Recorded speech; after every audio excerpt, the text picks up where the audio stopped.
We are ready. All right, welcome everybody. This is the business administration session of Career Expo 2022. And we are excited to have Mishicot, Balders, Two Rivers, and Manitowoc Lincoln on live with us. We also have Paul Hoffman and Haley Zipper, who will introduce themselves and tell us a little bit about what they do and where they do it. And then we will open it up for questions. If along the way you have questions and your facilitator wants to type those in the chat, I will watch those. And then we will kind of go from there. So Paul, I'll turn it over to you. Sounds good. Thank you, Sarah. Hello, everybody. My name is Paul Hoffman. I am the owner of Pet Skull Brewing in downtown Manitowoc. So, what do we do? Well, of course, we make beer. Now, I know everybody's in high school, so don't drink beer until you're legally eligible. At that point, I welcome you to come in when you turn 21 years old. But we're not only a brewery, we're also a restaurant as well. So it's a little bit of both. And what I want to just talk to today, a little bit about, obviously, like maybe a little bit about the brewing industry and the restaurant industry, but more so from the standpoint of being a small business owner. Just to make sure we're all on the same page. I work for myself, right? I am my boss, and that sounds probably really great to maybe a lot of you. Like, you know what? I love to be my own boss. It absolutely has some huge benefits to it, but it's also quite stressful. I mean, how successful I am really is all dependent upon how hard I work, how hard my staff works, how to get good staff members. So there's a lot that goes into to being a small business owner. One of the, this session is kind of like the business administration session. So it's interesting. I mean, so I'm sitting here in the brewery and obviously, so this is where we make the beer. I could probably also be sitting in the kitchen. You can see our wonderful kitchen as well. So but the thing is, it really doesn't matter if I'm in the brewing industry or I'm in the restaurant industry or both.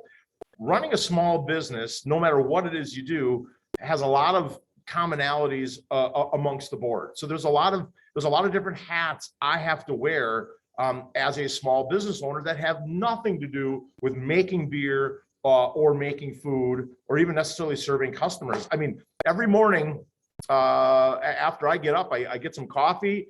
I jump online. The first thing I do is I go to my bank statement. I've got to go look at my bank statement, right? I've got to go see how much money do I have right now? What bills are starting to come through, and things of that nature. So it doesn't matter what industry you're in. You've got to obviously have a little bit of financial background to you. Now, I got to admit, when I first started my business almost 5 years ago, I wasn't the greatest financial guy. I'm not saying I'm the best financial guy, but it's amazing to just think about how far I've come in learning about the aspects of, finances. And along with that, obviously, as a small business owner, we have to make sure we're doing our job with the government and paying our taxes and things like that. So, again, I keep going back to that. It really doesn't matter what industry you're in. Being a small business owner, there's a lot of different skill sets, right? So I talked about the fact you have to know a little bit of finance. So, I would say, I'm going to kind of approach this little spiel here this morning from the standpoint of if maybe being a small business owner is something you're interested in, while you're taking high school classes, maybe make sure you take, like a small business accounting class or a basics of accounting or something like that. So you can kind of get a sense of what, businesses do, from a finance perspective. In addition to, having to know a lot about finance, obviously I have to know a lot about what we refer to as human resources. Human resources basically means, having employees, and everything that goes along with having employees.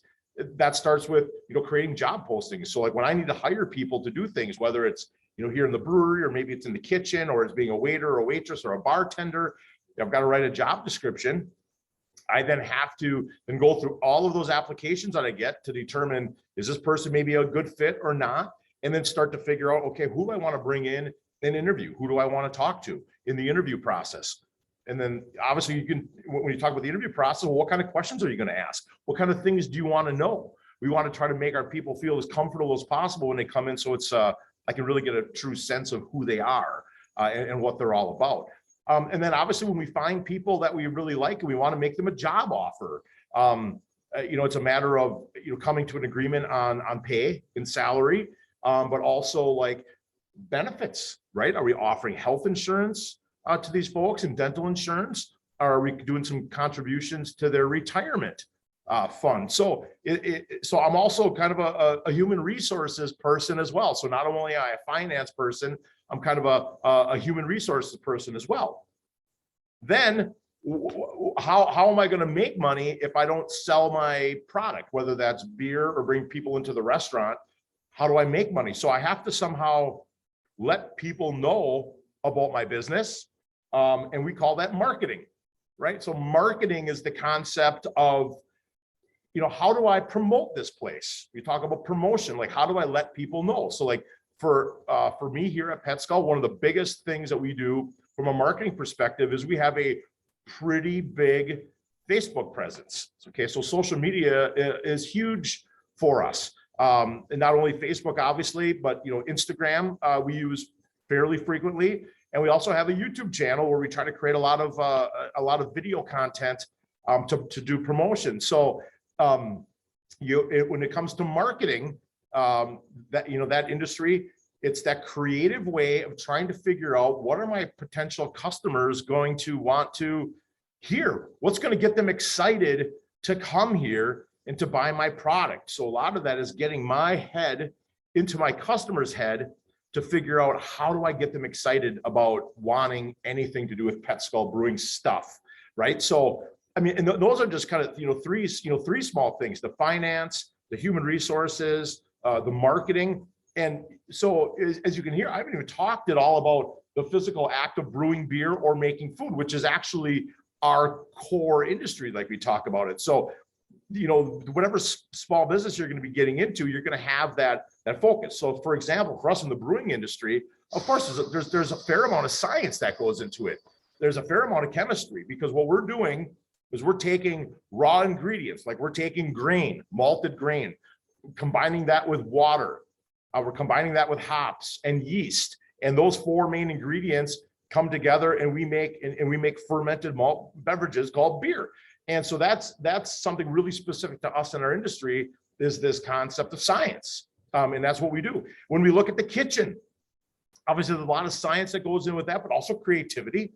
Right? You're creating great, tasty, and also good looking food, right? So how are you going to sell food if you can't promote it well and show it off? But think about what goes into a kitchen. I mean, my gosh, all of the health department measures that kind of take place with running a kitchen, making sure that you're doing things in a clean environment and that you're following all you're sanitizing and things are clean and things of that nature. So those are just a couple of examples of specifics that we do here. And I haven't even talked about this whole idea of customer service, right? I mean, I talked about how I want to market.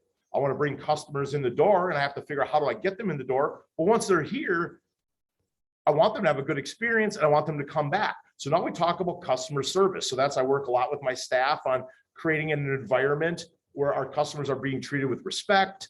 They're having a great time. They're getting the things that they want, whether that's a nice cold beer or a great bit of food in a timely manner, and they're being treated well. So, that's just, some specifics to my industry here at PetSkull Brewing. But, one of the things that I love about being that small business owner is it is all on me. I can have as much success as I want because it's on me and my staff. And how do I get my staff to do great work on our behalf? I have to treat them well. I have to treat them with respect. I got to give them challenging things to do. I need to pay them well, of course. I need to give them an environment that they like to work in.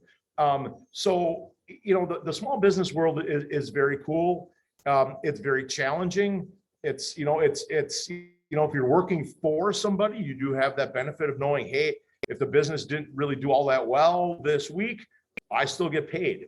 As the business owner, if we don't do all that well, I pay everybody first and I pay myself last. So that can always be a little bit dicey. So I think there's a bit of romanticism, if you will, with owning your own business, because it's all your idea and you can be as creative and you will do as well as how hard you want to work.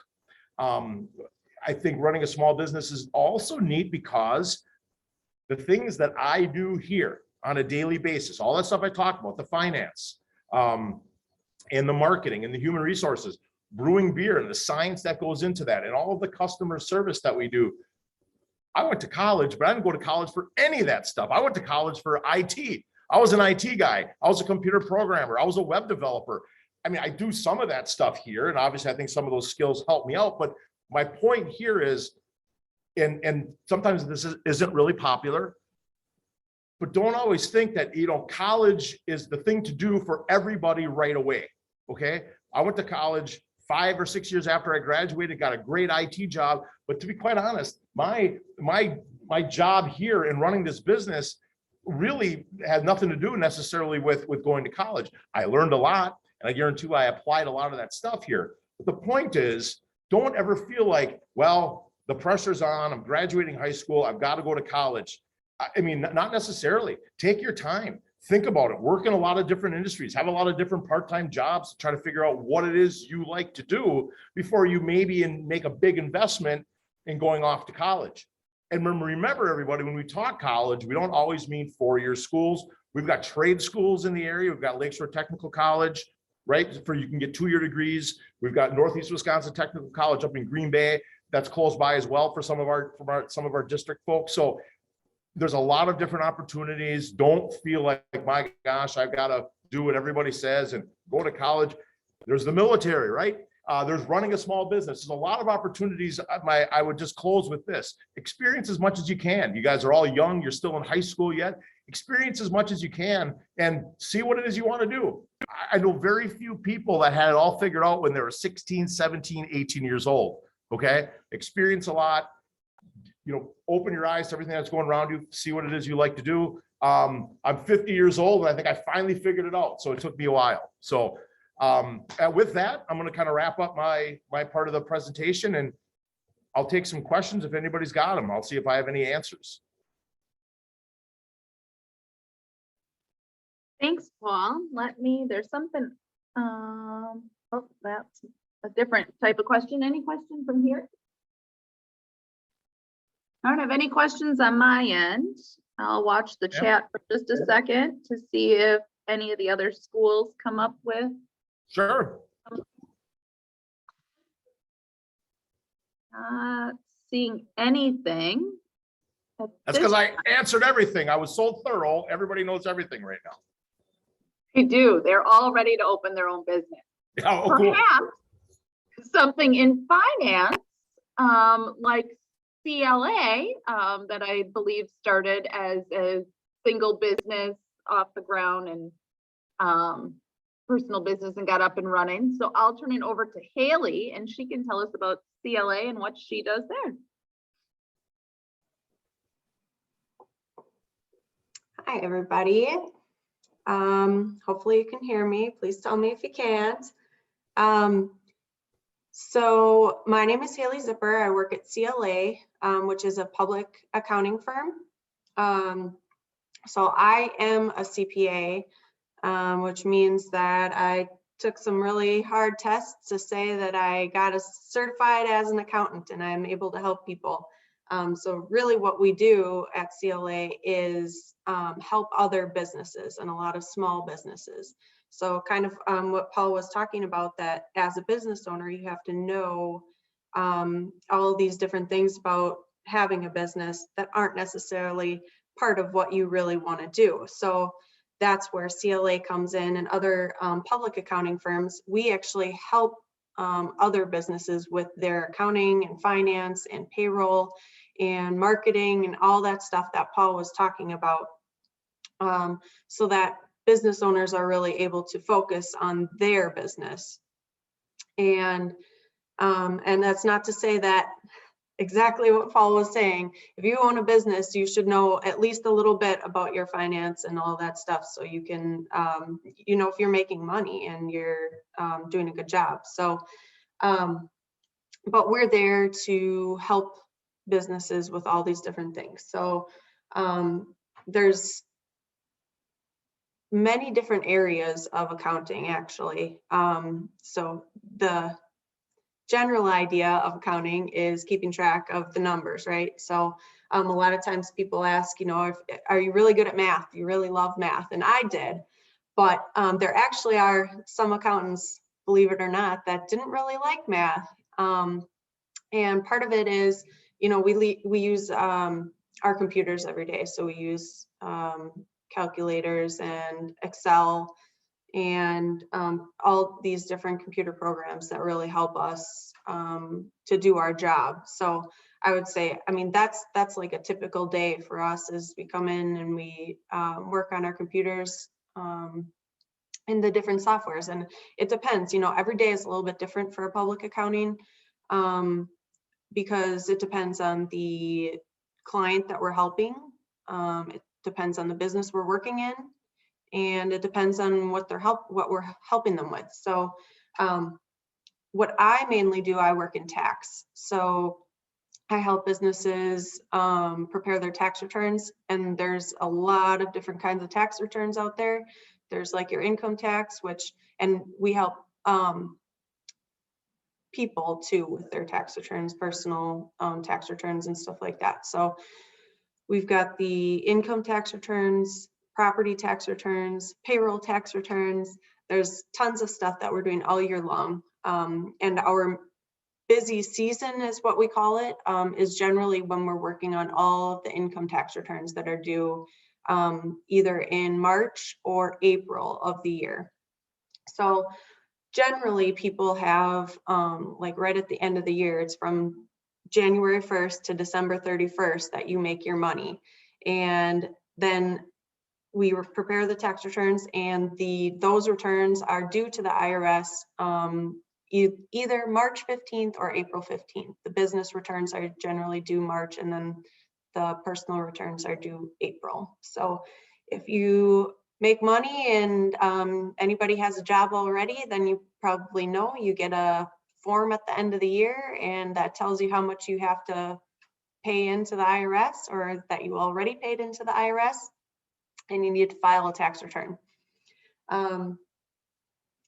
So some other things, so that's what I do, I guess, as a tax accountant. But we also have what's called assurance, which is when businesses need like an audit for something, or if they're trying to get a loan, sometimes the bank will require financial statements, audited financial statements, which means that basically they come to us or a CPA and kind of ask them to put a stamp on their financial statements to say that these look right and there's not something that's really screwed up with the numbers.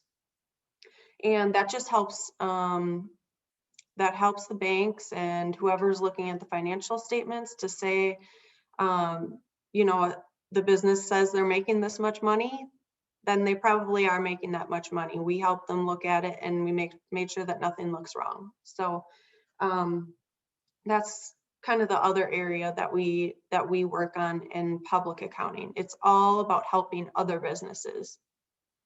So then the second part, I guess, not public accounting, so if you would call it private accounting, is where you work for one of these businesses. You work at a company and you are an accountant there. And a lot of what that does is like keeping the books, doing payroll, stuff like that. So that's all internal within a company. And that's kind of the two ends of the accounting, is that they do the day-to-day stuff, and then like towards the end of the year, especially with the tax returns and all that kind of stuff, they'll come to us and then we help them out with that side of it. So we work with a lot of other accountants that are within the businesses, or not necessarily the accountant, but sometimes the business owner. Like Paul said, he does a lot of the financial stuff himself. And especially as a small business, you know, it eats into your profits if you're paying somebody else to be the accountant all year long. So a lot of our small businesses do it themselves. The owners do a lot of the stuff themselves, and then they come to us and pretty much just ask them to help out a little bit. Anytime they need a little bit of help in certain areas. So,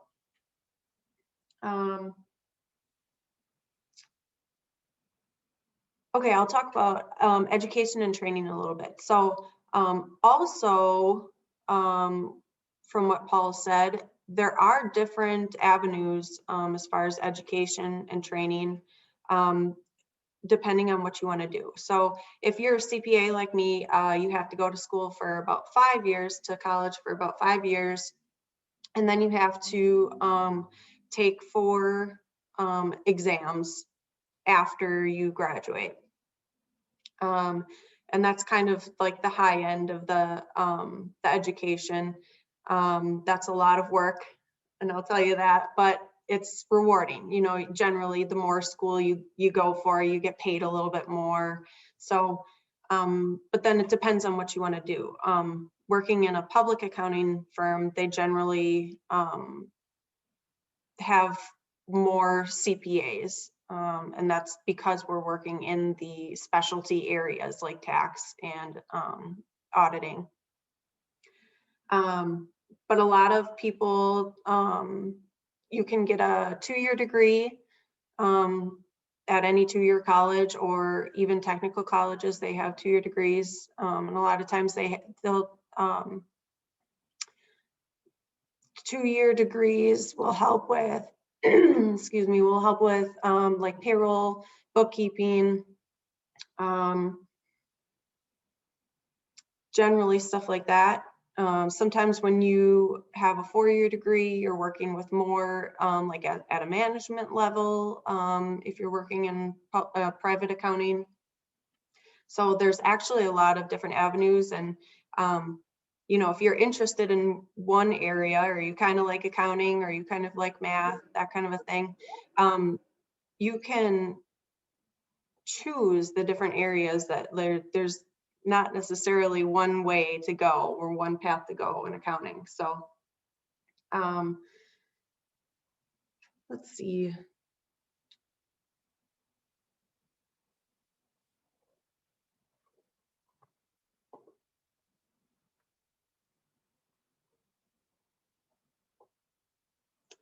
I guess, so one of the questions was like the job outlook. I mean, I guess I kind of covered that in saying that there's so many different paths, but really there's always going to be a job when you're in accounting, depending on what kind you want to do, what kind you want to go into. But people need to know if they're making money. That's keeping track of the money in the business, basically. And the IRS is always going to want you to pay taxes, so you're always going to need help with that. So there's really, again, I guess, so many different avenues that you can go into. And if you find that you kind of like one area, you might not necessarily think that you love that area, but then you can look somewhere else. And having that background, just a little bit of the accounting background, will help you kind of decide. And if you ever did want to go into your own business, or anything that's similar, banking, even being like just working at any job, that accounting really helps you, in my opinion. So I think that's all. I covered everything, I think, as far as I know. So if anybody has any questions, I can take it from there. Thanks, Haley. Any questions here, or any questions out at the other schools? I have a question for either one of you. What do you think is one of the biggest advantages to your job? Obviously, you're biased and you do your job and really like your job. But what is one of those reasons that you love your job so much? I could start. I guess I have 2. One is that I get to help people. That's kind of what I love doing, is being able to help people, and not just, you know, one group of people, but I work with many different businesses and many different people from day to day. And, you know, I like to be able to help other people reach their dreams. So small business owners, you know, you don't necessarily care about the bookkeeping and all the little details of the business, but being able to help somebody and take on that responsibility for them, you know, it's fulfilling for me because I get to help other people fulfill their own dreams. And then I'd say the second one, which is a little bit more personal, but I make good money, and I feel like that is one of the things that you kind of have to look at.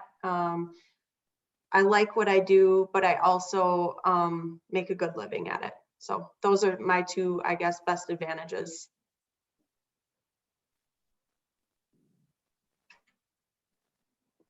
Paul? With me, I mean, I love as a small business owner, I do.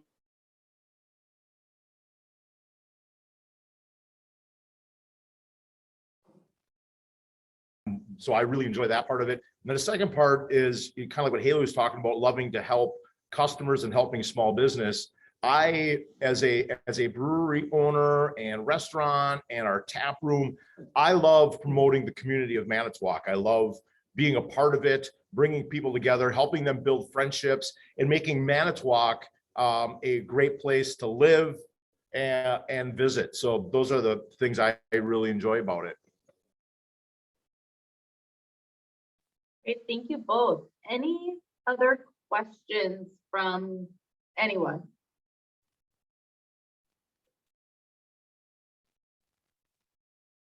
All right, then Haley and Paul, if you don't have anything to add, we thank you very much for being with us today. Thanks for the opportunity. Good to see you guys. Yeah, thank you guys. Bye. Take care, everyone. Thank you.